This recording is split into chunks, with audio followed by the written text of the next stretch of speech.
It is July 2022 and I have decided to go on a bikepacking tour across Europe.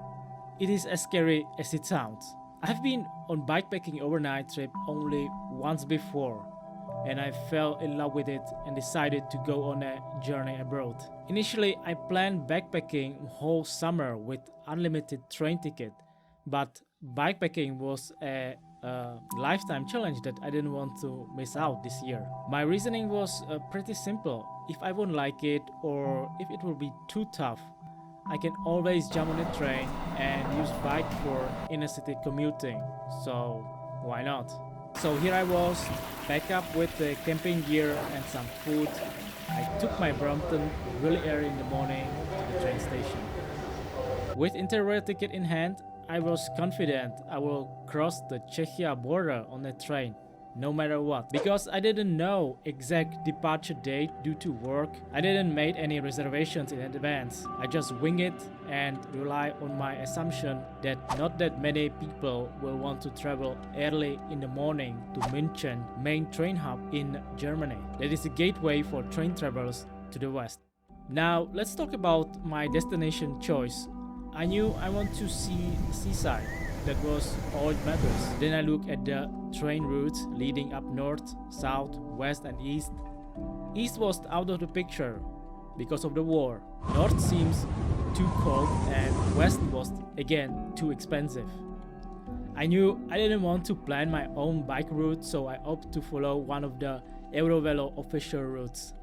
Of all Eurovelo routes, Eurovelo 8 Mediterranean route is super long and followed Mediterranean Sea, the best sea in Europe to spend the vacation on. I dream about visiting Balkans for quite some time and Eurovelo 8 could lead me through it. However, when I look at the trains, there were close to 0 train connections going from Czechia to Greece.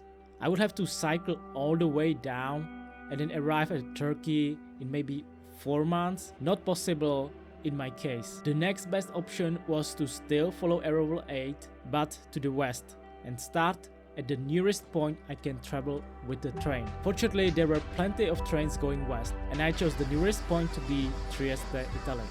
To get there, I had to ride to Munich. From there, catch train to Verona and from Verona, traverse back to Trieste. It was all possible in just one day. Sounds like a bulletproof plan, right? But not so fast. Let's get back to Prague's main train station.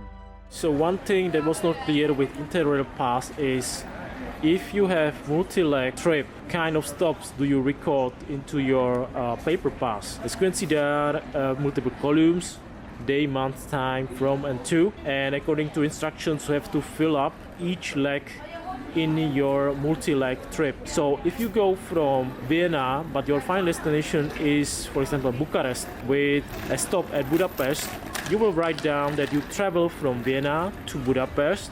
You think that you travel by train, and on the next line you will write that you will travel from Budapest to Bucharest. So that's quite inconvenient because it can fill up the paper really quickly. So the next thing to watch out is that if in the connection you see that the sign seat reservation required, usually they will ask you for a seat reservation and it costs a lot, 10 to 16 euro to 20 euro for overnight trains. Those costs can add up pretty quickly if you plan to travel across the Europe. And the thing with a reservation is that it's very risky if you have 3 stops that aligns to each other with only few minutes for changing the trains, and if one train is delayed, then there's high possibility that you will lose the seat reservation, you will lose the money. So it's better to plan the trips for a lot of room for delays. For example, from Prague to Munich, I was told that the track is under construction and there might be quite a lot of delays along the way. So what would happen if you had only 50 minutes to change the trains and your train would be delayed? Well,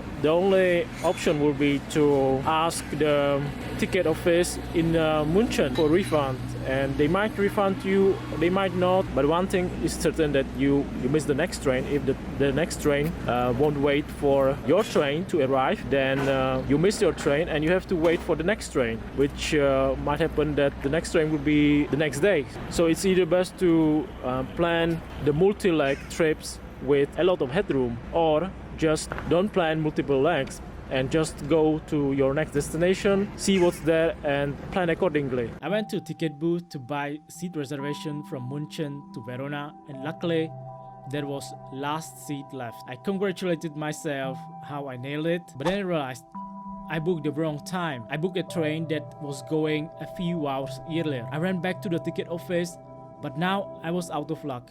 Seat reservations are non-refundable or transferable. I kicked myself for losing money and making basic mistake.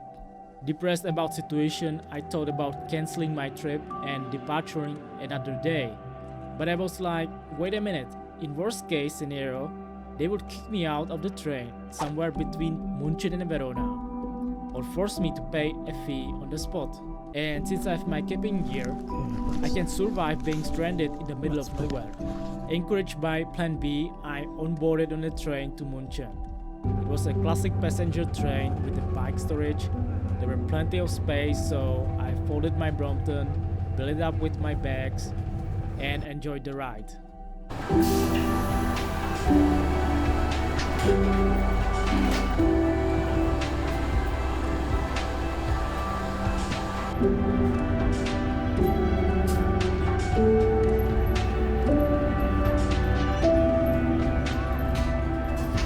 After overcoming initial struggles, I was so glad I could enjoy a peaceful ride for the whole 4 hours. Little did I know that a lot could go wrong in the next 8 hours on my way to Verona. But more about that in the next episode.